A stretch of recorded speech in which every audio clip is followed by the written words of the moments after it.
Hello বন্ধুরা, আজকে আমরা নামতে যাচ্ছি সমুদ্রের এমন এক গভীরতায় যেখানে আলো পৌঁছায় না, কিন্তু মৃত্যু লুকিয়ে থাকে প্রতিটা কোণায়। হ্যাঁ বন্ধুরা, কথা বলছি দ্য ট্রেন্স, সেই জায়গা যেখানে ঘুমিয়ে আছে পৃথিবীর সবচেয়ে ভয়ঙ্কর দানব, যা মেগালোডন নামে পরিচিত। এটা শুধু একটা হাঙ্গরের গল্প নয়, এটা প্রকৃতি আর মানুষের লোভের মাঝে বেঁচে থাকার লড়াই। তাহলে চলুন এত কথা না বলে ভিডিওটি শুরু করা যাক। মুভি শুরুতেই আমরা দেখি সমুদ্রের তলদেশে কোটি বছর পুরনো এক দুনিয়া, যেখানে ডাইনোসরের মতো প্রাকৃতিক হাসিক প্রাণী এখনও বেঁচে আছে। সেখানে ঘুরছে বিশাল আকার মেগালোডন শার্ক। এটা কোনো সাধারণ মেগালোডন নয়, বিশেষভাবে এটি অনেক বুদ্ধিমান, আরও বিশাল এবং খুবই আক্রমণাত্মক।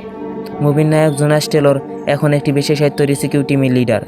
সে বিপজ্জনক ইকো ক্রাইম দমন করে, সমুদ্র দূষণ ঠেকায় এবং মানুষ বাঁচায়।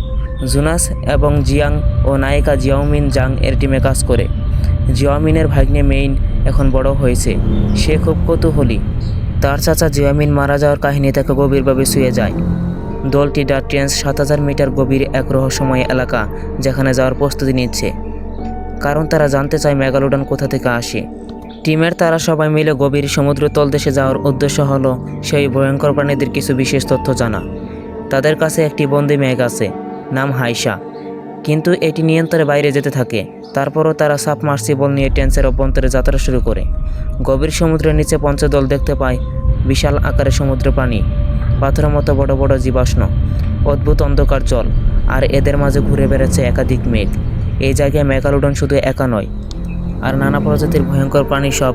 হঠাৎ তারা দেখে ট্রেন্সের একটি গোপন অবৈধ খনি কার্যক্রম চলছে। এই খনি চক্র পরিচালনা করছে জিয়াং কোম্পানির কিছু দুর্নীতিগ্রস্ত লোক এবং একদল ভাড়াটে সৈনিক। তারা ট্রেন্সের রার মিনারেলস চুরি করার জন্য অবৈধ বেস বানিয়েছে। জোনাসের টিম ধরা পড়ে যায়, শত্রুরা তাদের সাবমার্সিবল ধ্বংস করে ফেলে। তারা গভীর সমুদ্রের নিচে আটকা পড়ে যায়। জোনাসের টিম সবারই এখন অক্সিজেন কম আছে, চারপাশে দানব। যদি তারা উপরে যেতে চায় তাহলে সবাই প্রেশার বেড়ে মারা যাবে। তাদের সবারই অবিশ্বাস্য টেনশন তৈরি হয়ে যায়, তারা কিভাবে এখান থেকে বেঁচে ফিরবে। টেন্সের নিচে থাকতে না পেরে দল সিদ্ধান্ত নেয় পায়ে হেঁটে স্টেশনে যাবে। তাই তারা সেখান থেকে আস্তে আস্তে হাঁটতে সামনের দিকে এগোতে থাকে। তাদের মধ্যে সবার পেছনে ছিল লান্স। সে হঠাৎ টের পায় যে তার পেছনে হয়তো কিছু একটা আছে। কিছুক্ষণের মধ্যে তার চিৎকার শোনা যায়, কিন্তু তারা পেছনে লান্সকে দেখতে পায় না। তারা ভাবে যে হয়তো কোনো একটা ভয়ঙ্কর প্রাণী লান্সকে মেরে ফেলেছে, তাই তারা আরও বেশি সতর্ক হয়ে যায়। এরপর দেখা যায় যে মন্টিস তার সাবমেরিনকে সারাই করার চেষ্টা করছে। তখন তার বস হিলার তাকে ভিডিও কল করে আর বলে যে জোনাসরা সবাই স্টেশনের দিকে যাচ্ছে, তুমি ওদের সবাইকে তাড়াতাড়ি মারার ব্যবস্থা করো। এবার দেখা যায় জোনাসরা তাদের স্টেশন থেকে মাত্র 400 মিটার দূরে আছে, কিন্তু লান্স মারা যাওয়ার পর থেকে সেল খুব বেশি ভয় পেয়েছিল, যার কারণে তার অক্সিজেন অনেকটাই কমে গেছে। তখনই তারা দেখতে পায় যে অনেকগুলো প্রাণী তাদের পেছনে অনেক স্পিডে আছে। এরপর সেই ভয়ঙ্কর প্রাণীরা তাদের সবার উপর আক্রমণ করে, কিন্তু অনেক কষ্টে তারা সেখান থেকে সেই স্টেশনে বেঁচে ফিরে। যখন তারা সেই ভয়ঙ্কর প্রাণীদের সাথে লড়ছিল, তখন কার্টিসের হ্যামলেটের কাজ ফেটে গিয়েছিল, যার ফলে কার্টিস সেখানেই মারা যায়। আর এবার শুধু বেঁচে রয়েছে জোনাস, জুমিং, মিং আর রিগাস। তারা সবাই স্টেশনের ভেতরে ঢুকে দেখে যে কেউ এখানে নেই। পুরো স্টেশনটাই ফাঁকা, শুধু কয়েকটা বাক্স ভর্তি পাথর এখানে রয়েছে। তবে এই প্রতিটা বাক্সের দাম প্রায় $1 বিলিয়ন উপরে। যারা এখানে ছিল তারা এখান থেকে বেআইনিভাবে পাথর উত্তোলন করেছিল। এখন তারা কম্পিউটারের সাহায্যে মানাউনের সাথে যোগাযোগ করে।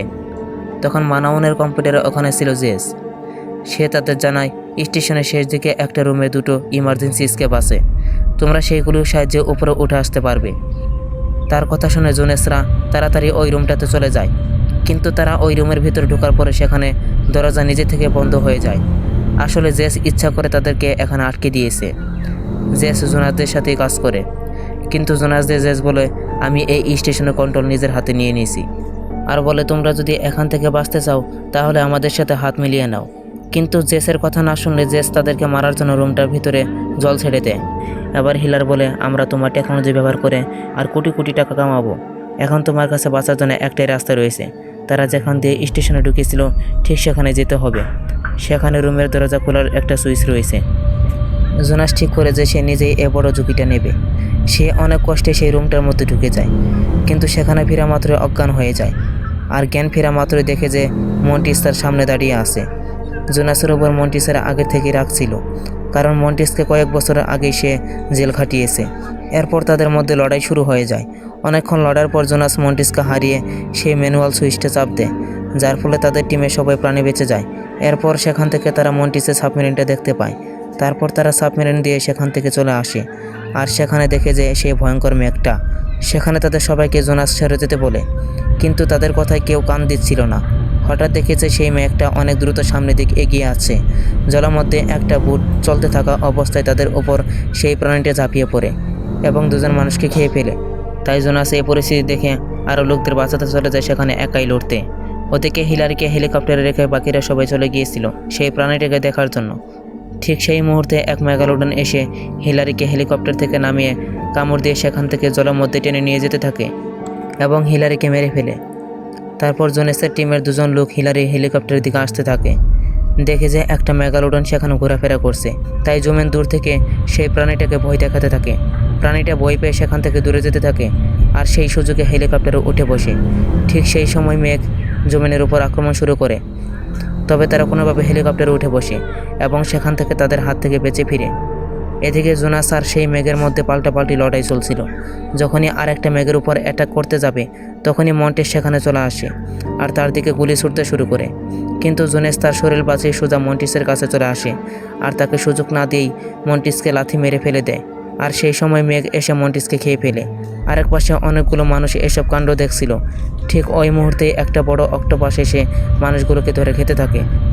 জিমিন সেখানে হেলিকপ্টার নিয়ে আসলো, তখনই অক্টোপাসটা তাদের হেলিকপ্টার পেঁচিয়ে ধরে আর জিমিন ভয় পেয়ে সেখান থেকে বাঁচার জন্য উপর থেকে লাফ দেয়। আর এদিকে অক্টোপাসটা সেই মেয়েকে পেঁচিয়ে ধরেছিল, তাই জিমিন এসে অক্টোপাসের পেটের মধ্যে একটা ধাতব বস্তু দিয়ে আঘাত করে, যার ফলে মেয়েটা সেখান থেকে বেঁচে যায়। তখন অক্টোপাসটা জিমিনকে জলের নিচে নিয়ে যায়। জিমিন তার কাছে একটা বম নিয়েছিল, সেই পানির ভিতরে তার গায়ে আটকিয়ে দেয়। কিছুক্ষণ পরে বমটা ফেটে যায়, কিন্তু সেই অক্টোপাসের কিছুই হয় না, বরং অক্টোপাসটা জিমিনকে কামড় দেয়। তখনই একটা মেঘ এসে অক্টোপাসের গায়ে কামড় বসিয়ে দেয়। শুরু হয় অক্টোপাস আর মেঘের মধ্যে লড়াই। অক্টোপাসটা মেঘকে পেঁচিয়ে ফেলে আর মেঘ অক্টোপাসকে কামড় দিয়ে সোজা নিচের দিক নিয়ে যেতে থাকে। এবার জিমিন উপরে উঠে আসে। তখন জোনেস দেখে যে একটা মেঘ তার দিকে এগিয়ে আছে। সেই মেঘ যখনই জোনেসের দিকে আক্রমণ করে তখনই জোনেস মেঘটার মুখের মধ্যে বড় এক প্রকার ধাতব যন্ত্র ঢুকিয়ে দেয়, যার ফলে সেই মেঘটা সেখানে মারা যায়। আর এভাবে শেষ হয় মৃত্যু থেকে বেঁচে ফেরার লড়াই। তো বন্ধুরা, মুভিটি এখানেই শেষ। ভালো লাগলে অবশ্যই সাবস্ক্রাইব করবেন আর আপনার মতামত কমেন্টে জানাবেন।